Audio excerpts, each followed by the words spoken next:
Happy Tuesday, everyone. This is Palmetto Sports Daily. Rick Henry in Columbia, Tegan Brown in Myrtle Beach, Kevin Bilodeau in Charleston, and Carmine Jamay in Greenville. The gang's all here. And we had some breaking news that happened after we recorded our Monday show. Finally, USC running back Rasul Faison cleared by the NCAA. He will be available to play in Sunday's opener Sunday in Atlanta against Virginia Tech. And it's a really big deal for Carolina because Faison spent the 2024 season at Utah State, where he earned second-team All-Mountain West Conference honors after rushing 198 times for over 1,100 yards and 8 touchdowns.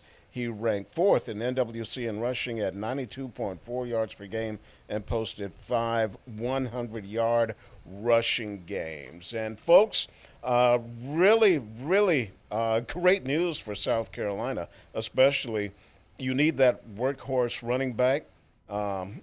If you've got the lead late in games and you're trying to melt the clock, run out the time, and preserve the victory, because under today's rules, the clock doesn't stop until the final 2 minutes of the half on first down. So if you're able to move the ball, get first downs, you're going to force your opponent to burn their timeouts or, hey, just watch helplessly.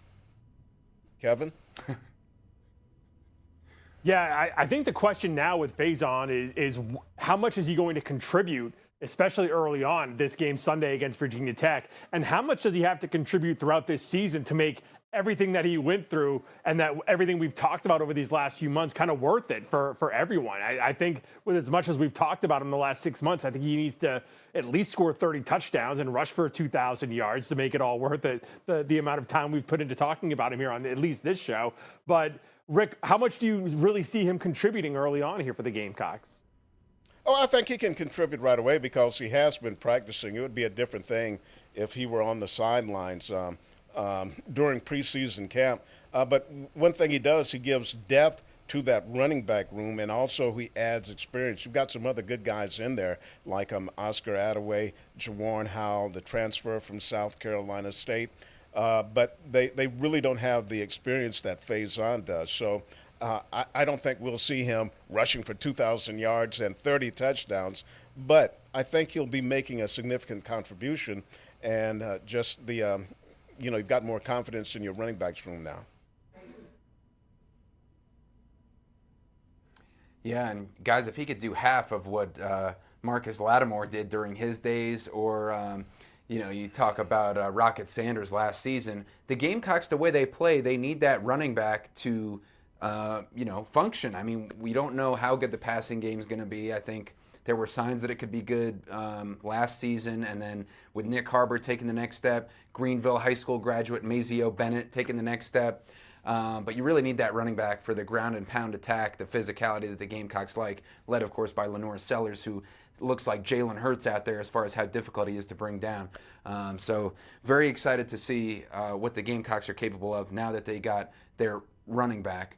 And so let's go now to Clemson as well, because we got some updated news on the DUI charge, the suspected DUI charge that Ian Shefflin had, of course, the former Clemson basketball player moving over to play tight end on Clemson football. And we got the news today, the charges have been dropped. So it's actually been reduced. And so we got word actually as well from City of Clemson prosecutor Kurt Tavernier confirming the charge was reduced to a traffic ticket for reckless driving. That's a $440 fine, 6 points off your driver's license. And Ian Shefflin also said he will donate $600 to the Community Foundation of Greater Clemson, and also will be required to complete 12 one-hour sessions with various schools about the dangers of drug and alcohol use. This is all stemming from the arrest that happened on August 17th to Ian Shefflin.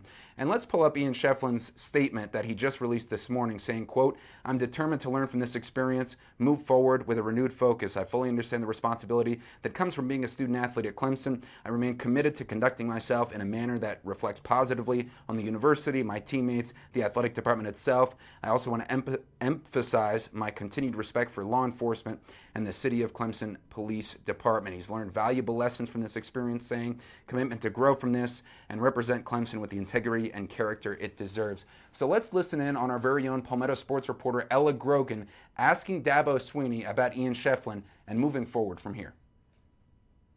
Coach, in the statement released today by Ian, he mentioned using his situation as a learning experience. What have you told him and the team as far as moving forward and using this situation as a learning experience? Just that. I mean, you grow from it. It'll be a learning experience. So I think we all have a choice. I mean, we've all made bad decisions in our lives, but you have a choice on how you apply that. Do you learn from it? Do you grow from it? I don't have any doubt that he'll do just that. But certainly, there's consequences for our actions, and so I hate it for him. But he put himself in the situation, and he'll have a consequence for it. And he has. I mean, he's every single day since that day he's had a consequence. But he'll miss some time too, and then we'll move on from it. And at the very end of that soundbite, Dabo was asked a follow-up question. Will Ian Shefflin be back for the Troy game, which is 2 games from now? Of course, they're opening up with that top 10 matchup, hosting the other Tigers from LSU on Saturday. Shefflin will not be allowed to compete in that game. Dabo, though, confirming that Shefflin will be back for the Troy game. So we'll see how much he has an impact because he's transferring over from the basketball team, has never played in a football game for Clemson. But and we'll get back to the Gamecocks in just a moment. But Tegan, your reaction to Coach Swinney's comments based on Ella Grogan's question in today's media setting? Yeah, I mean, at the end of the day, Dabo said it best. He made the choice. He's facing the consequences. I know in that student conduct for athletes, it talks about even if you're not convicted of the DUI, you still have to face a consequence, which is why this is happening. It said 10% of those intercollegiate competitions. So he's facing the consequences for what he did. I think the 1 hour sessions, the 10 of those, I believe you said that he has to do basically educating others on the dangers of this. I think it's really important that he does that. I think it's super important that he understands, the gravity of what could have happened in this situation, but luckily didn't. So he has to face the consequence. He's doing it. Those are kind of my thoughts on it. Kevin? Yeah, I would say the punishment pretty much fits the crime in this case. I mean, Shefflin did something really stupid. We said that the day after the arrest came out. He's paying the consequence of not playing in probably the biggest game of the regular season until they face South Carolina at the end. So he'll pay that consequence. And we talked about fines and time he's going to have to give up. So I've got no problem with what they've handed down, and he's taking responsibility, which is good to see. And hopefully, like Dabo said, he learns from this and he doesn't get himself into this kind of situation again, Carmine. That's right, Tegan, Kevin.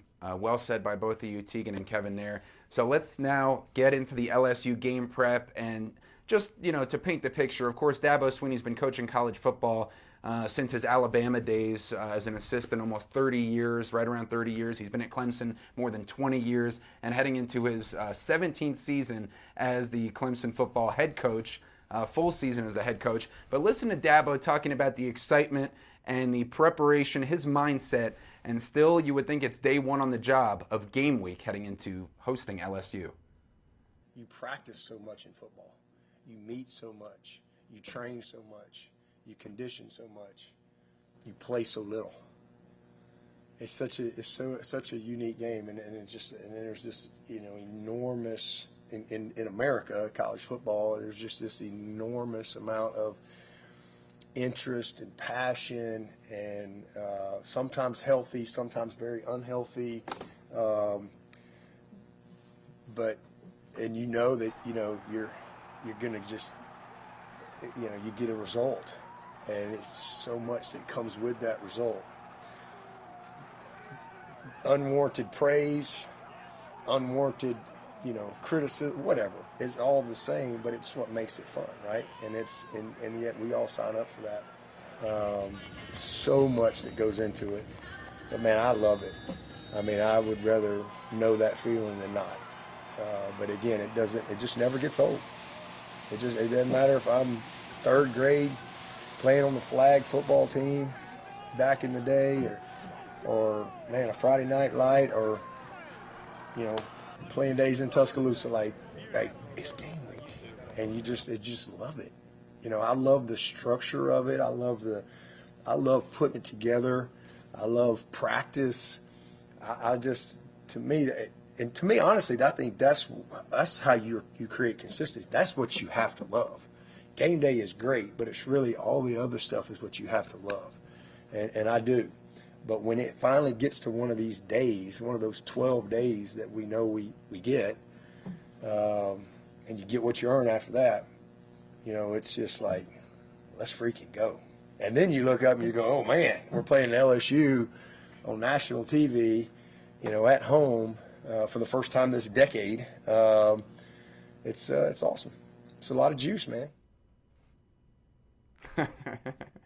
It's a lot of juice, guys. It's a lot of juice into the college football season. Tegan, your reaction? It's just so refreshing for me to see a coach been doing it that long, 2 national titles, 8 ACC titles in the last 10 years, and he's still geared up, ready to go.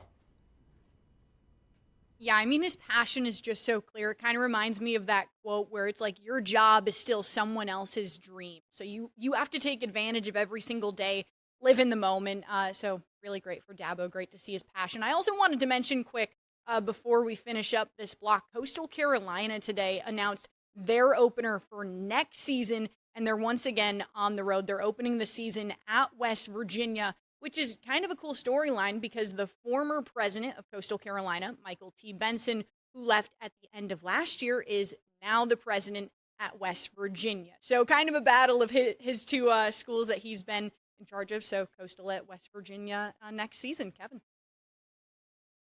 Yeah, one really quick thing I wanted to mention about that. Alabama, I believe they're playing Florida State next year as well, and they canceled that West Virginia game because of that. And so this might be something we're going to be seeing after that new 9-game SEC schedule that we talked about last week, is you're going to see SEC teams maybe start to cancel some of these games against other Power 4 conferences going forward because they don't want to have too many of those in addition to the 9 SEC games they're going to have to be playing starting next season. So that was something I thought was pretty interesting as well. We're just getting going here on Palmetto Sports Daily. We'll be back right after this.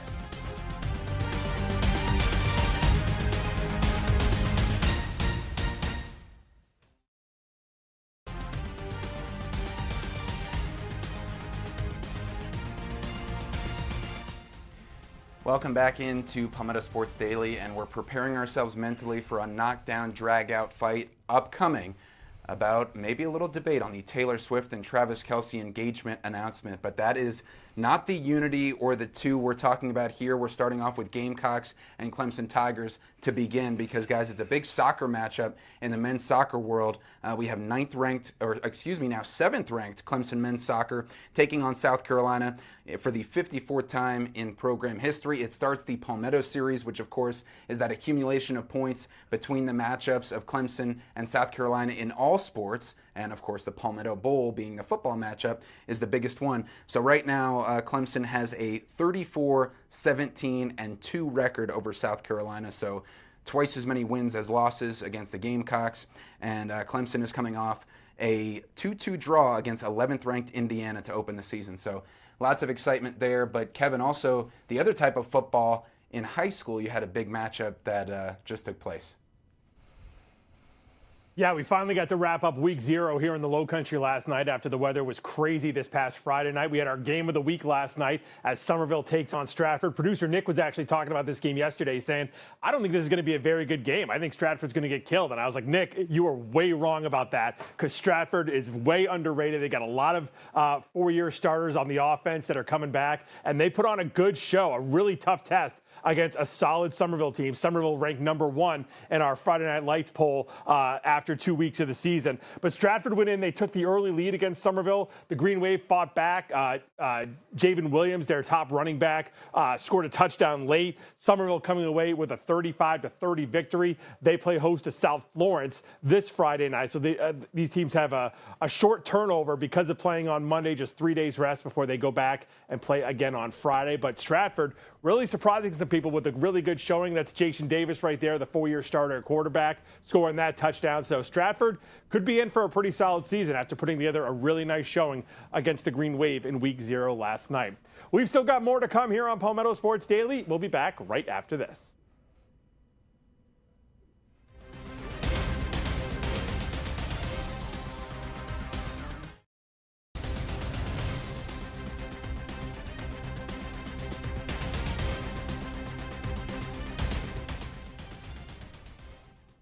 Welcome back to Palmetto Sports Daily.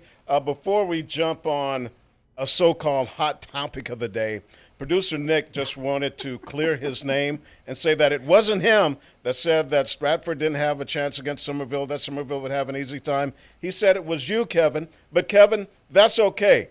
I'm going to let you slide with that because you and I have to be unified now against Tegan and right. Carmine.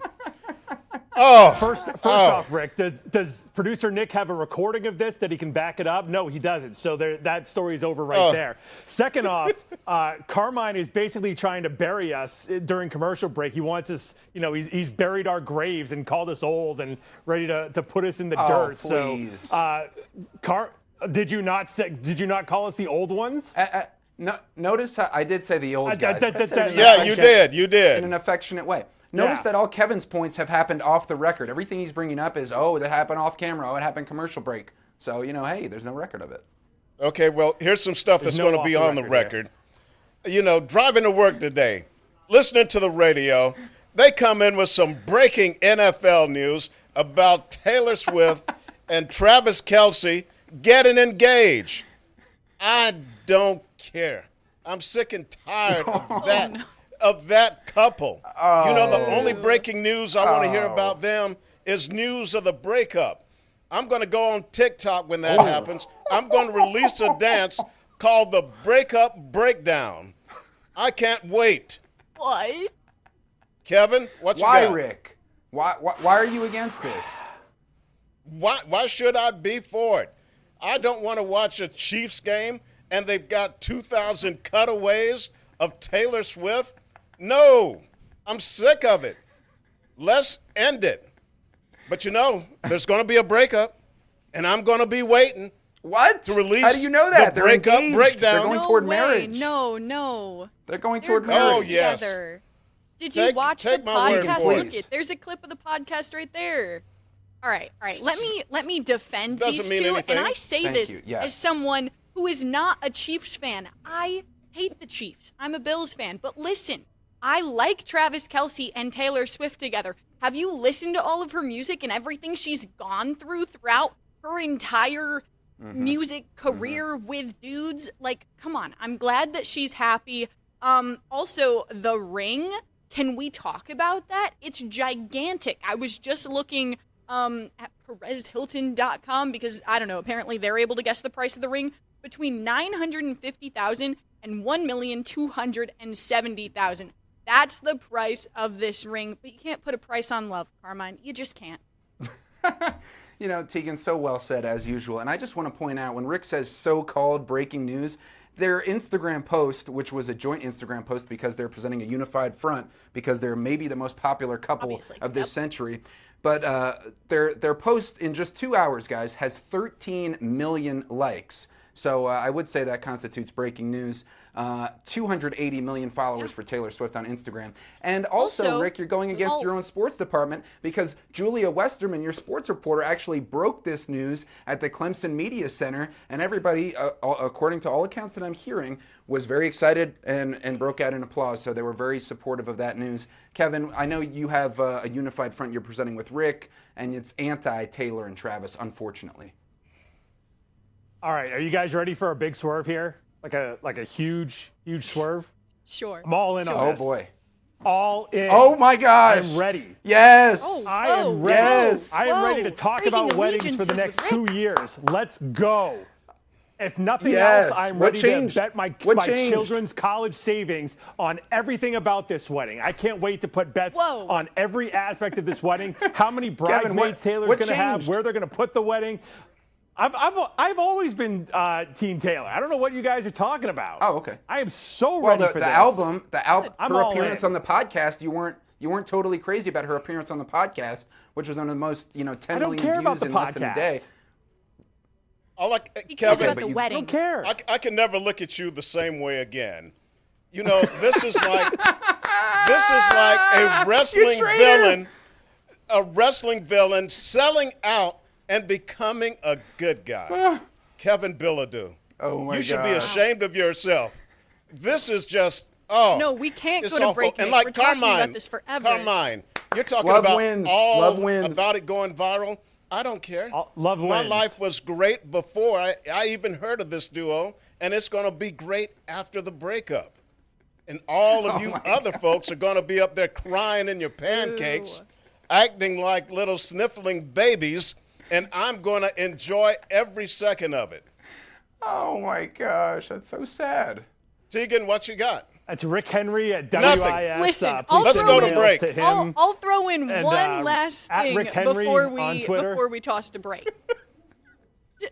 All right. I'm going to toss in one last thing here. Listen, Taylor and Travis love each other. They don't even care about the attention. You know how I know that? Because they turned off comments on the post. People can't comment anything. All they care about is their love for each other. All right. They can't We're stand the going to heat. take a break now. They're Producer cowards. Nick. No. We love them. They're We love them. We cowards. promote them. All right. Yeah. Go to break.